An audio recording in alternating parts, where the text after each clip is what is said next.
The morning sun rose over the horizon, bathing Earth in golden light, and for a brief moment everything felt ordinary. The hum of cities, the rush of traffic, the chatter of people moving about their daily lives. There was no warning, no hint of the terror that was about to fall upon them then. At precisely 9:30 in the morning, the sky itself began to fracture. At first it appeared as a shimmer, high above, like heat waves dancing in the upper atmosphere, but the shimmer grew larger and brighter until the very clouds seemed to rip apart from the wound in the sky. Colossal shapes emerged, vast metallic titans of warships with hulls so massive they eclipsed entire cities below. They moved in silence, yet their presence screamed louder than any storm. Each ship was shaped like a dagger cutting through the heavens, their surfaces glimmering with alien symbols that shifted like living flame across their metal skin. Millions of eyes turned upward as shadows stretched across landscapes. Entire regions plunged into darkness as if a second night had arrived. Then every screen on Earth flickered to life. Phones, televisions, billboards, holograms, even military channels. Nothing was spared. The broadcast came uninvited, overriding all systems, a signal of impossible strength, and in that moment the Galactic Empire announced itself to humanity. The feed showed an alien chamber, vast and cold, filled with towering beings, clad in armor of obsidian, their faces hidden behind masks that pulsed with eerie light. One figure stepped forward, taller than the rest, his voice deep and resonant, yet translated perfectly into every human language at once. He declared humanity guilty of chaos and destruction, guilty of polluting worlds, guilty of existing beyond its worth. The words reverberated through every corner of Earth while people stood frozen in disbelief. Some screamed, some wept, some simply stared as though their minds refused to comprehend what was happening. The alien leader raised a hand and the broadcast shifted to a view from orbit. Earth was shown spinning below, blue and fragile. Then a gesture unleashed a beam from one of the Empire ships. It struck without warning, a city of millions vanishing in a burst of white light. The screen did not cut away, it lingered on the destruction, as towers crumbled and fire spread like a living beast devouring everything in sight. Panic erupted across the world, yet the feed continued without mercy. Another beam, another city reduced to ash. The count of the dead soared within minutes. Entire continents lit up with firestorms, each annihilation transmitted in crisp detail as though the Empire wished to etch the horror into the soul of every survivor. 10 billion lives erased. In the span of a single broadcast, the screams of humanity drowned beneath the silence of space, and still the ships hovered above, silent and unmoving, like predators satisfied with the first kill. Their message was clear: submit or be erased. Humanity had become a spectacle to be consumed, its suffering a theater for the Empire, and as the broadcast lingered on smoking ruins, a terrible truth settled upon the world: nothing would ever be the same again. The broadcast did not end with fire, it grew worse with every passing minute, as if the Galactic Empire had crafted a performance designed not just to destroy but to humiliate. They lingered on the aftermath, zooming in on the chaos below. Families scattering through collapsing streets, the hopeless cries of those buried under stone and ash, the world forced to watch its own death in vivid detail. Every camera, every device, locked to the feed with no option to look away. Airports overflowed with desperate crowds, clawing at gates in vain attempts to flee, yet there was nowhere to run. People filled highways in endless lines of cars, choking roads that led only into smoke and ruin. The air grew heavy with despair, and across the globe the same question echoed: why us? Why now? Why this cruel display of power? Leaders attempted to speak to their nations, but every message was drowned by the Empire feed. No human voice could compete with the signal that hijacked the very airwaves in one capital. The president tried to reassure citizens, only for the screens behind him to flare again, showing another city erased in firestorms, silencing him with raw terror. The alien leader never stopped speaking, his voice calm, his words sharp, each sentence a judgment passed against humanity, each strike of the beams a punctuation of death in homes across Earth. Families held one another as though clinging to flesh might hold back the void. Children wept, asking their parents if the monsters in the sky were real, and the parents with trembling lips could not answer, for the evidence filled every horizon. The once familiar night sky was now scarred with glowing vessels, like false stars hanging above, and every soul below felt the weight of being prey. When the count of the dead passed into billions, the realization sank, and this was no war. It was a slaughter, a cleansing carried out with cold detachment. The Empire was not fighting armies. They were burning lives, like dry grass for spectacle and dominance. The livestream was not meant to warn, it was meant to shatter the will of an entire species. The world governments retreated to hidden bunkers beneath mountains or deep within oceans. Men and women, once proud of their authority, sat in silence, their faces pale, as they watched the endless reel of destruction. Some demanded surrender, others demanded retaliation, yet none had answers for how to fight such gods in metal. Genocide. The bunkers, the chaos, consumed every street. Gangs formed within hours, looters filled malls, and market soldiers struggled to hold order. But how does one maintain peace when 10 billion lie dead, and the killers hover untouchable in orbit? Society trembled on the edge of collapse, and the Empire made sure the collapse was televised. Yet amid the despair, tiny sparks of defiance flickered in the eyes of those who refused to look away, with outrage rising in their veins. Scientists huddled in labs, generals sketched plans on trembling maps, civilians whispered of revenge while burying their dead. No matter how hopeless the fight seemed, something ancient stirred in the heart of humanity. The refusal to die quietly under another hand, and, as the broadcast continued to pour terror into every corner of Earth, a seed of resistance began to form. A thought whispered in the shadows: what if the Empire could bleed? What if humanity could strike back? The world sat in silence as the broadcast raged on, yet inside the fortified bunkers hidden deep beneath mountains, oceans, and deserts, the surviving leaders gathered, their faces pale from sleepless hours and haunted by the screams of 10 billion, their eyes locked on the holographic displays, replaying the devastation over and over again. They could not stop watching, even as their stomachs churned with dread, because to look away felt like betrayal to the dead. In one chamber, lit only by cold blue light, generals stood with arms crossed, their uniforms disheveled, maps and charts scattered across steel tables. Some whispered that surrender was the only option, that the Empire could never be fought. Others slammed their fists in rage, declaring that humanity would not bow to tyrants from the stars. The room split between despair and fury, yet all knew that indecision would kill them faster than alien fire. That feed continued above them, showing smoking ruins, entire nations silenced in seconds, as the Empire broadcast every fresh strike with merciless clarity. The alien commander spoke again, his voice booming like thunder across the planet. His words promised peace under obedience and annihilation under resistance, his tone so calm it was as though he were speaking of weather instead of genocide. It was in this chilling moment that a single sentence spread through the bunker like fire: surrender means extinction, resistance means hope. It was then that the earliest whispers of a plan began to take shape. Scientists who had been silenced for decades stepped forward, their voices urgent. They spoke of hidden research, of alien wreckage secretly recovered from crashes long ago, technology locked away by governments too afraid to reveal it. Now, those same secrets could become the only weapons capable of piercing the shields of the Empire.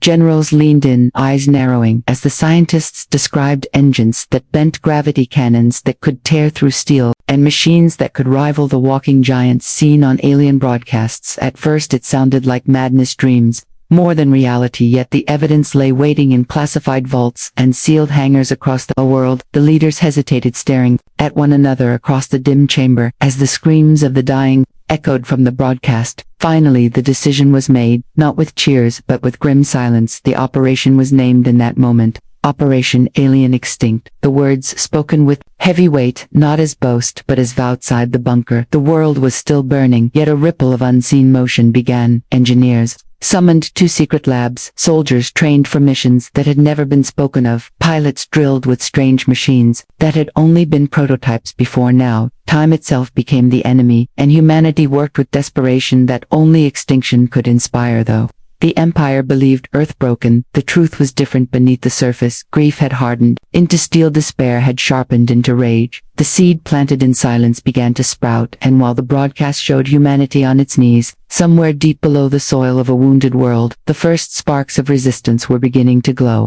In hidden chambers far from the eyes of the Empire, the work began in silence and in urgency. The name, Operation Alien Extinct, carried across every secret Transmission whispered between bunkers and laboratories. Every scientist and engineer called into service knew they were building not for glory but for survival. The Empire thought humanity was broken, yet beneath the ruins hands worked and minds burned with determination. Deep in mountain vaults where air smelled of metal and dust, blueprints that had gathered dust for decades were pulled out and spread across tables. Men and women leaned over them, eyes gleaming with feverish resolve. Designs of engines that had once been dismissed as impossible were revived. Plasma cannons that had existed only in sketches were constructed with trembling hands. Energy drawn from alien fragments that had been hidden since the first mysterious crashes long ago was now harvested without hesitation. Factories that once produced cars and planes were converted into war foundries. Sparks lit the night skies as machines were reforged, not to carry civilians but to wage war against the Titans. Above colossal war, mechs took shape, their bodies, towering iron skeletons filled with circuits and steel, their steps shaking the hangars where they were born. Fighter jets were gutted and rebuilt with engines that burned hotter and faster than any human design before. Missiles tipped with alien cores were lined like arrows waiting to be unleashed everywhere. The broadcast still blared. The Empire still showed ruins and death, yet the workers in the hidden places refused to look away. They let the screams of the dead drive their hands faster, each weld, each circuit, each wire placed with the memory of 10 billion lives lost. Humanity built its vengeance not with calm but with fury. Gnolls drilled soldiers in secret caverns. Underground halls rang with the sound of marching boots. The young and the old stood side by side, their weapons crude at first but their spirit unbreakable. Pilots trained in simulators that pushed their minds and bodies beyond human limits, preparing to fight in machines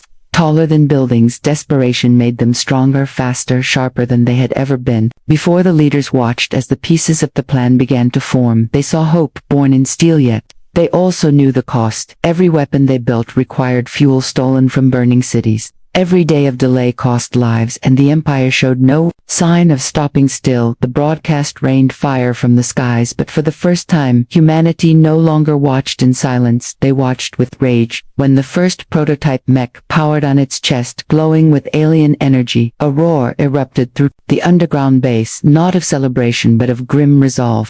They had built something that could stand against the Empire, and though it was only the beginning, it proved one truth that the Empire had not expected humanity could fight back. Alien extinct was no longer a whisper, it was now a promise, and with every passing hour that promise grew sharper and deadlier, waiting for the day it would be unleashed against the sky. The first prototypes were rushed into testing with no time for hesitation. Deep underground in hangars lit by the glare of white floodlights, engineers and soldiers stood shoulder to shoulder as colossal machines roared to life, their engines shrieking like thunder, the ground trembling with each step of the towering war mech. Sparks cascaded from their joints as they struggled to walk, yet the sight of them upright, even for a moment, filled the watching crews with awe. For the first time, something human in scale dared to mimic the giants of the Empire. The tests were brutal. Many machines collapsed under their own weight, legs snapping like brittle bones, circuits burning into smoke. Pilots staggered out, coughing from cockpits, their faces pale. Yet not one of them refused to climb back inside, because each failure was not an end, but a step closer to survival. The engineers worked day and night, their eyes bloodshot, their hands blistered, repairing machines and rebuilding stronger than before. Each broken frame replaced with sturdier alloy, each unstable circuit redesigned with precision born from desperation. The new weapons were no safer. Missiles tipped with alien cores detonated with unpredictable fury. One explosion consumed an entire testing range, leaving a crater like a scar upon the earth. Yet from the wreckage, scientists pulled fragments and adjusted the formulas, their voices hoarse but unwavering. No risk was too great, no danger too high. When the survival of the species was at stake, the generals watched these trials with grim patience. They knew time was the enemy. Every day, the Empire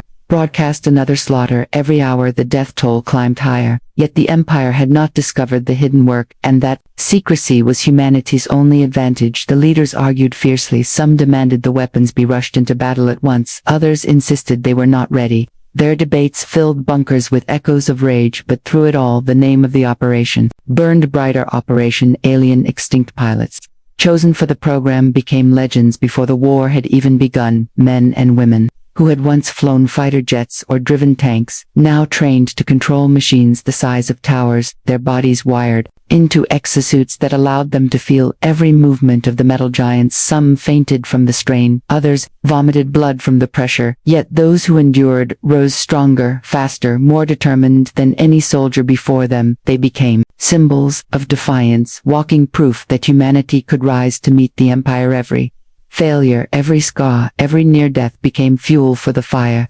The workers refused to stop, the soldiers refused to rest, the scientists refused to accept defeat, and, with each passing test, humanity inched closer to building a weapon that could turn despair into vengeance. The Empire above had declared them weak and helpless, but beneath the scorched earth a different truth was forming. When the first prototype cannon successfully pierced a shield in testing, silence filled the chamber, followed by a roar so fierce it shook the walls. They had done the impossible, they had cracked the armor of the gods. The Empire could bleed, and once that truth was known, nothing could erase it. The day of the first strike arrived, without fanfare, no speeches, no banners, only grim silence across the hidden bases of Earth. The chosen soldiers climbed into their machines, faces hard with the weight of 10 billion dead.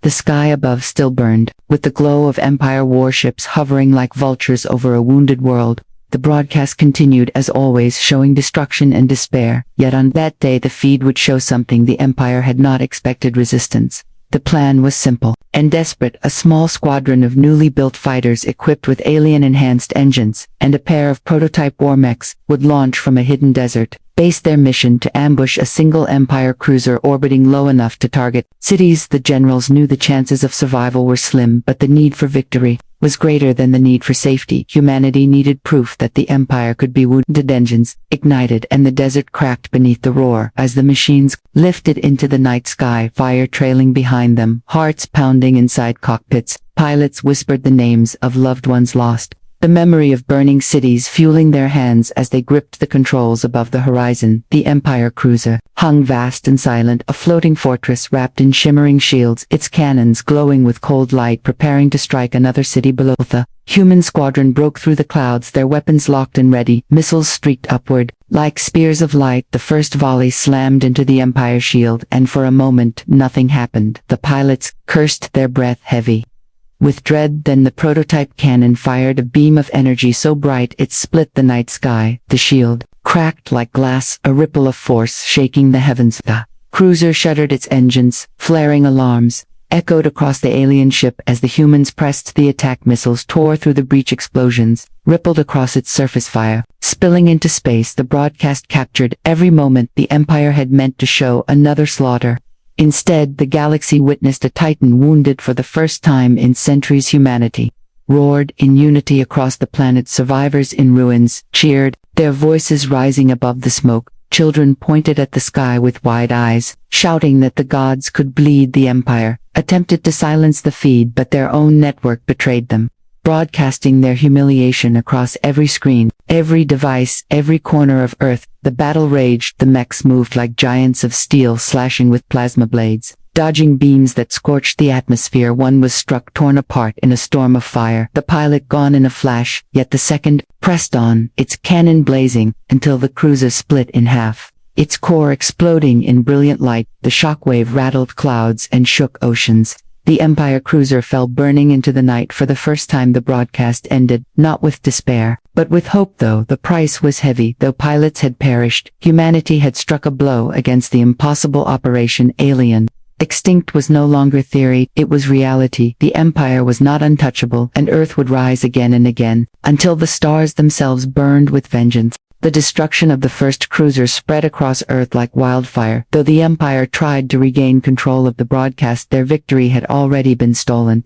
The people of Earth had seen the impossible, they had seen the giants bleed, and from the ruins of despair came a roar of defiance that echoed across every shattered city. Humanity was no longer a silent victim, it was a predator sharpening its claws in. The hidden bases celebrations were brief. The generals and scientists knew the fight was far from won. One cruiser destroyed meant nothing to an empire that ruled countless galaxies, yet it meant everything to a species on the brink of extinction. The soldiers returned, bloodied, exhausted, broken but alive, and the people whispered their names like prayers. They were the proof that death was not inevitable, that vengeance could reach the sky. The empire responded with fury. Entire fleets descended upon the planet. Cities that had not yet burned were turned into ash. In retaliation, the broadcasts showed even greater destruction, yet the Empire had made a mistake. They had revealed their fear for the first time. They had abandoned their calm and their calculated cruelty, and now struck with reckless rage and desperation, watched as the broadcasts shifted not only to the screams of the dying, but to the battles raging above their heads. Mechs lunged at warships with blades of firefighters, swarmed like angry wasps. Missiles streaked through the heavens. Battles once hidden in secret now unfolded live. The same networks the Empire had used to humiliate humanity became the stage for resistance.